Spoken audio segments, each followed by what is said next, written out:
Hello friends, कैसे हैं आप सब? बढ़िया। चलिए फ्रेंड्स, अभी हम मैथ्स का एक बहुत ही ज़बरदस्त सवाल देखने जा रहे हैं।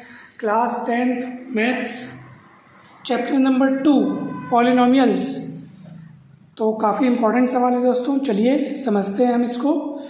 सवाल में ये लिखा है कि if two zeros of the polynomial F X equal X raise to the power 4 minus 6 X cube minus 26 X square plus 138 X minus 35 are 2 plus minus root 3, यानी इस पॉलिनोमियल के टू जीरोज़ आपको दिए गए, दो जीरोज़ आपको दिए गए हैं। एक है 2 प्लस रूट 3 और दूसरा है 2 माइनस रूट 3।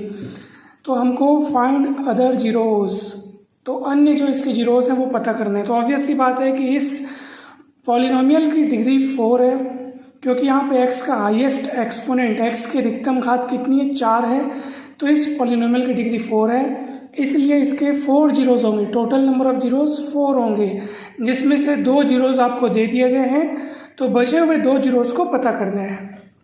दोस्तों, सबसे पहले तो हमने यहाँ पे ये लिखा है कि it is given that 2 plus root 3 and 2 minus root 3 are 2 zeros of F X. ठीक है, तो हम क्या करेंगे, इन दोनों जीरोज़ की मदद से इस पॉलिनोमियल के फैक्टर पता करेंगे, उन फैक्टर्स को आपस में गुणा करेंगे। गुणा करने के बाद जो हमको मिलेगा वो फिर से इसी एफ एक्स का एक अन्य फैक्टर रहेगा। अब ये कार्य कैसे होगा, ध्यान से देखिए। देखो, एक तो ये जीरो है और एक तो ये जीरो है। आप इनको x के बराबर रख करके इसको ट्रांसफ़र कीजिए, या यूँ कहिए कि जब हम इनको x में से माइनस करेंगे, यानी कि x माइनस 2 प्लस रूट 3, ये देखो यहाँ हमने लिखा है। तो ये जो है ना, ये इस एफ एक्स का एक फैक्टर तैयार हो गया। ठीक इसी तरह इस दूसरे जीरो को भी आपको x में से माइनस करना है। तो इस तरह से ये जो तैयार हुआ ना, ये भी इसी एफ एक्स का एक दूसरा फैक्टर तैयार हो गया।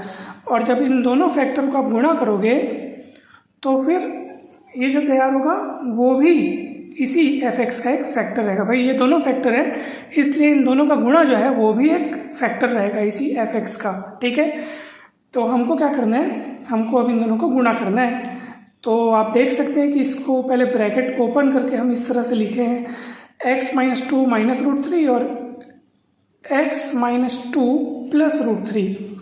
ठीक, अब यहाँ पे देखो, आप a minus B A plus B वाला फॉर्मूला लगेगा।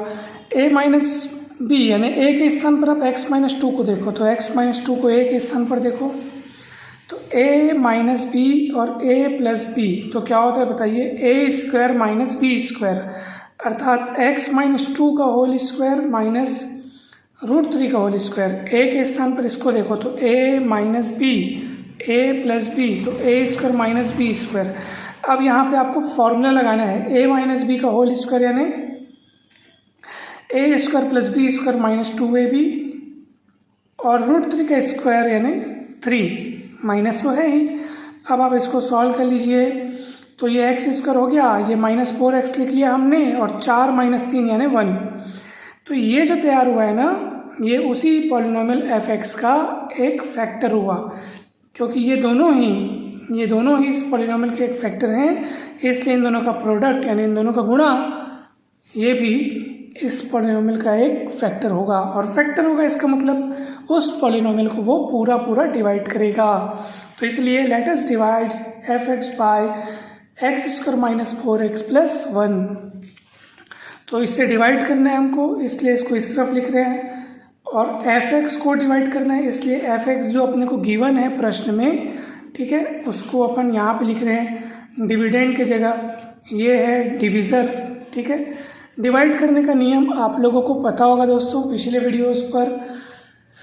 वीडियोस में इस टॉपिक पर चर्चा की जा चुकी है। डिवाइड करने के लिए हमको क्या करना चाहिए, सबसे पहले तो आप ये कंफर्म कर लीजिए कि हमारा डिविडेंड और डिविज़र दोनों ही x के घटते हुए पावर में है कि नहीं है। तो यहाँ पे देखो, x की घात 4, फिर 3 घात, फिर 2 घात, फिर x की घात 1, फिर कॉन्स्टेंटम। तो ये इस तरीके के पैटर्न में ये पहले से ही जमा हुआ है। ठीक है, यहाँ पे भी देखो 2 घात, x का घात 2, x का घात 1, फिर कांस्टेंट। तो इस तरह से x की घटती हुई घातों के क्रम में हो ना, तो वो बहुत ही इजी होता है। अब आपको क्या करना है दोस्तों, फर्स्ट टर्म को फर्स्ट टर्म से डिवाइड करना है, इसके फर्स्ट टर्म को इसके फर्स्ट टर्म से। ये काम आपको रफ में करना है। तो x की घात 4 को जब x की घात 2 से डिवाइड करोगे तो 2 घात कट के 2 घात बचेगा। जो भी यहाँ मिल रहा है आपको डिवाइड करने के पश्चात उसको यहाँ लिख देना है। तो ये एक्स स्क्वायर हमने यहाँ लिख दिया। अब इसी एक्स स्क्वायर को जो यहाँ आपने लिखा है उसको उठा करके इन सबों के साथ गुणा करके यहाँ पे लिखते जाओ। तो एक्स स्क्वायर गुणित एक्स स्क्वायर एक्स की घात 4, एक्स स्क्वायर गुणित 4x करोगे माइनस समेत तो -4x³ हो जाएगा। फिर एक्स स्क्वायर गुणित 1 यानी एक्स स्क्वायर, और यहाँ आपको लिखते जाना है। लिखते समय बस इस बात का ध्यान रखना है कि 4 घात के नीचे 4 घात वाला, 3 घात के नीचे 3 घात वाला, 2 घात के नीचे 2 घात वाला, ताकि घटाने में सहूलियत हो। अब घटाने के लिए चिन्ह बदलना पड़ेगा। ये प्लस है तो माइनस, ये माइनस है तो प्लस हो जाएगा, ये प्लस है तो माइनस हो जाएगा। घटा रहे हैं ना इसलिए चिन्ह बदलेगा। तो एक्स की घात 4 और एक्स की घात 4 प्लस माइनस होने के नाते कट जाएंगे। -6x³ प्लस 4x³ हो जाएगा -2x³, क्योंकि प्लस माइनस घटता है और चिन्ह बड़ी संख्या वाला लगता है। तो यहाँ पे 6 में माइनस है इसलिए यहाँ पे -2x³ आएगा। -26x² minus x²। अब ये जो चिन्ह नीचे हमने लिखा है उसका काम हम लोग ले रहे हैं, क्योंकि अपन माइनस कर रहे हैं तो चिन्ह बदल गया है। तो बदलने के पश्चात ये माइनस हो गया है, इसलिए -26x² और -x² हो गया -27x²। अब इसके एक टर्म को उतार देंगे 138x।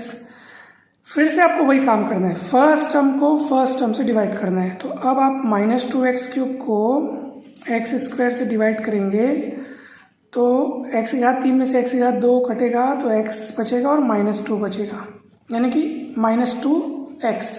ये -2 तो सामने है ही, और x³ में से x² कटेगा तो x बचेगा, यानी -2x बचा। उसी -2x को आपको यहाँ लिखना है और इसी -2x को पूरे के साथ गुणा करके इसके नीचे लिखते जाना है। तो -2x गुणित x² -2x³, -2x गुणित -4x प्लस 8x², फिर -2x गुणित 1 हो जाएगा -2x। फिर आपको फिर से वही काम करना है, घटाना है। घटाने के लिए फिर से चिन्ह बदलना पड़ेगा। तो चिन्ह बदलने के लिए माइनस है तो ये हो जाएगा प्लस, ये प्लस है तो माइनस, ये माइनस है तो प्लस। फिर से आप देख सकते हैं -2x³ प्लस 2x³ कट गया, -27x² -8x² -35x² हो गया, plus 38x plus 2x plus 140x। उसके बाद ये -35 को अपन उतार दिए। फिर से वही काम, फर्स्ट टर्म को फर्स्ट टर्म से डिवाइड करना है दोस्तों। तो -35x² को जब आप x² से डिवाइड करेंगे तो ये कटेगा और -35 बचेगा। तो ये -35 है आपके पास। फिर से इसी -35 को उठा करके इन सबों के साथ गुणा करेंगे, -35 को सबों के साथ गुणा करेंगे तो -35x² प्लस 35 चौक 140 माइनस गुणित माइनस प्लस 140x और -35 एकम -35।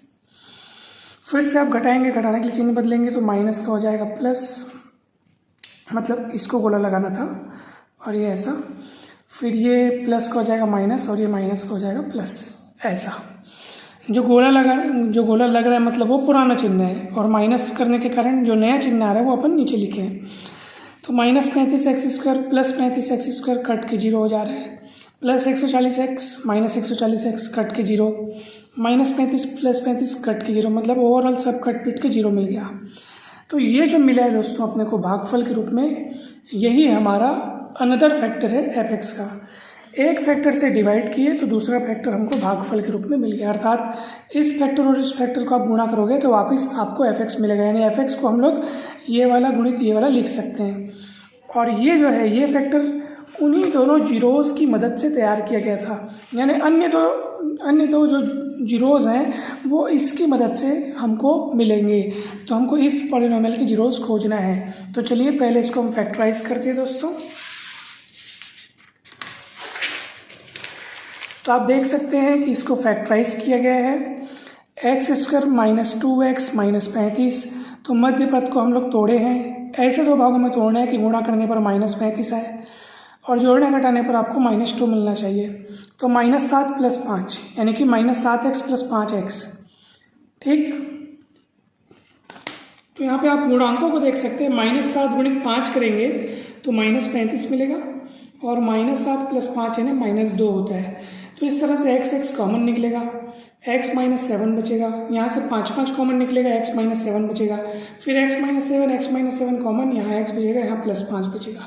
इस तरह से हमने इसको फैक्टराइज कर दिया और जो f(x) के बचे हुए 2 जीरोज़ हैं वो आपको आसानी से मिल जाएंगे जब आप इन फैक्टर्स को 0 के बराबर रखेंगे। तब ये देखो x - 7 को 0 के बराबर रखोगे तो पलटाओगे तो x का मान 7 आ जाएगा।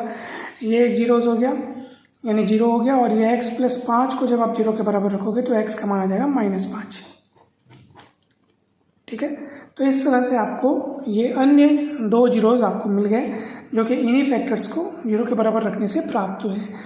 तो यही हमको पता करना था, बचे हुए जीरोज़ हमको पता करने थे जो कि हमको मिल गए 7 और -5।